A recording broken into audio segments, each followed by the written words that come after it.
হরে কৃষ্ণ। জয় নিতাই, জয় গৌর, জয় জয় গোপাল কৃষ্ণায় প্রীতি প্রেমানন্দে। হরি হরি বল, মন হরি বল, বল হরি। গতকাল গিয়েছে পরমেশ্বর ভগবান শ্রীকৃষ্ণের আবির্ভাব তিথি, মানে শুভ জন্মাষ্টমী। আজকে সেই জন্মাষ্টমীর পালন এবং নন্দ গৃহে আনন্দ উৎসব। গতকাল কংসের কারাগারে ভগবান শ্রীকৃষ্ণ আবির্ভূত হওয়ার পরে দৈব প্রভাবে সমস্ত কিছু ঘটনাগুলো ঘটিয়াছিল। তখন কংসের ভয়ে, কংসের হাত থেকে নিজ সন্তানকে রক্ষা করার জন্য বসুদেব ঝড় বৃষ্টি মধ্যে প্রবল স্রোতের মধ্যে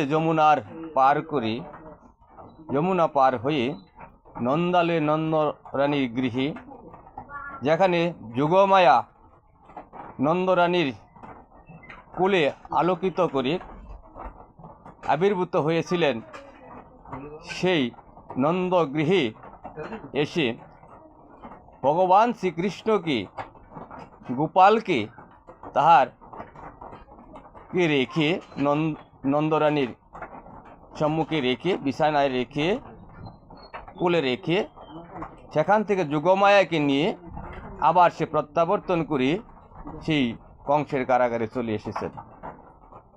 পরদিন সকালে প্রভাতে যখন নন্দরানী নয়ন মেলে দেখিলেন, সেখানে সেই ভগবান পরমেশ্বর, সে নীলমণি এসেছেন, তখন সেই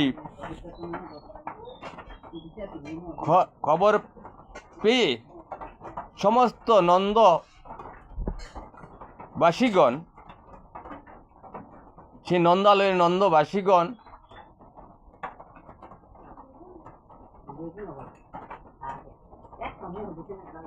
আনন্দে বিভোর হয়ে গিয়েছিলেন। ব্রজবাসীগণ আনন্দে বিভোর হয়ে গিয়েছিলেন। আনন্দে বিভোর হয়ে কি করলেন, আমরা সেই আনন্দ উৎসবের কথাটুকু ভাগবত থেকে একটু আলোচনা করি, ভাগবত থেকে একটু পড়তে চেষ্টা করি।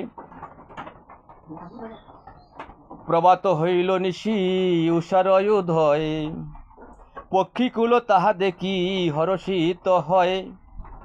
কুকিল নিকর কুহু কুহুর রব করি, অন্য অন্য পাখি ডাকে নিজ নিজ স্বরে।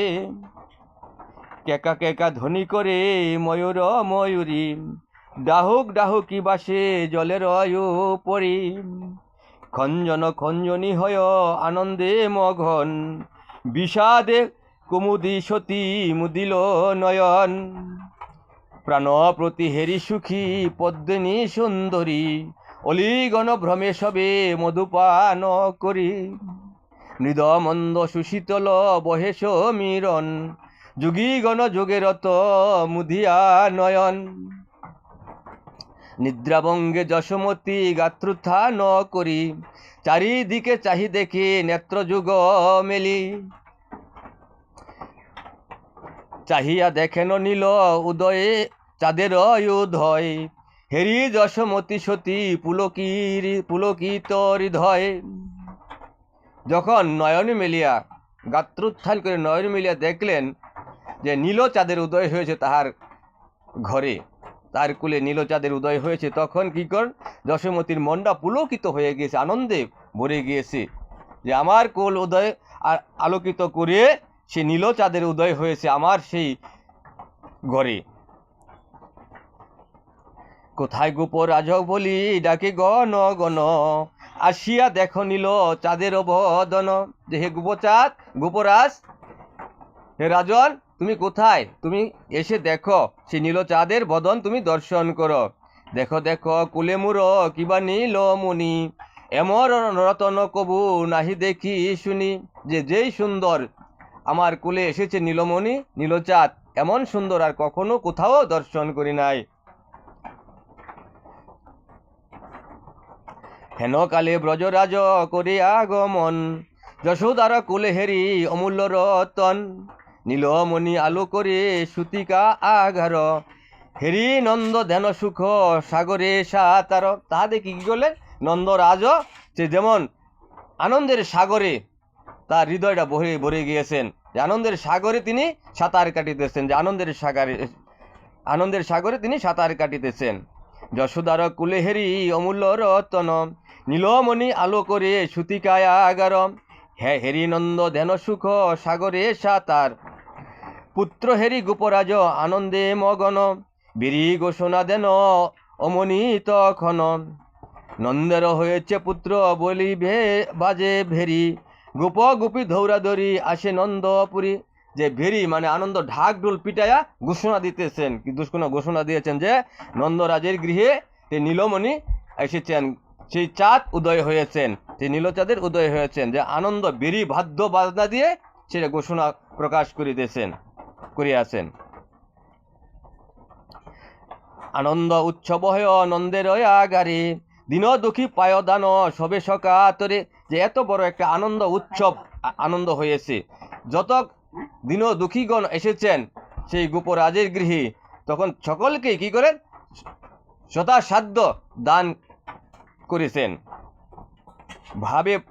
ভারে বারে দধি দুগ্ধ ঘৃত আসে কত, দিয় তাঙ ভোজ্য তাঙ শব্দে হয় অবিরত। দেখ, দধি দুগ্ধ ঘৃত অনেক আনা হয়েছে, আনার পরে কি করলো, দিয় তাঙ ভোজ্য তাঙ শব্দে হয় অবিরত, যে আমাকে দাও আমি ভোজন করবো, আমি খাবো, খাওয়া দাওয়ার একটা আয়োজন করিয়াছেন, ঘৃত দুগ্ধ দিয়ে খাওয়ার আয়োজন করে ভোজনের আয়োজন করিয়াছেন। সেই ভোজন সকল নন্দরাজ গৃহে, সেই নন্দরাজের সেই বৃন্দাবনবাসীর সকলেই সেই আনন্দে মত্ত হয়েছিলেন। এইরূপে নন্দ উৎসব হয় সমাপন, ভাগবতের সুধা কথা ব্যাসের বিরচন। এইরকমভাবে সেই ব্যাসদেব কি করলেন, এই রচনাটা করলেন, যে কিভাবে সে নন্দরাজের গৃহে সে আনন্দ উৎসব হয়েছিল ভগবান শ্রীকৃষ্ণকে লাভ করে। যাই হোক, হরে কৃষ্ণ, জয় শ্রী শ্রীমদ ভাগবত প্রীতি প্রেমানন্দে, হরি হরি বল মন, হরি বল বল হরি, জয় নিতাই। সকলে ভালো থাকুন, সুস্থ থাকুন, ভগবান শ্রীকৃষ্ণ যেন সকলের সুখ দুঃখ দূর করে সুখ সমৃদ্ধি যেন বহে আনে। এই জন্মাষ্টমীর আমাদের এই বার্তা থাকুক সকলের হৃদয়ে, সকলের সংসারে যেন সুখ হয়, সকলের সংসার যেন ভালো হয়। জয় নিতাই, জয় গৌর, হরি বল, জয় গোপাল কৃষ্ণায় নমঃ।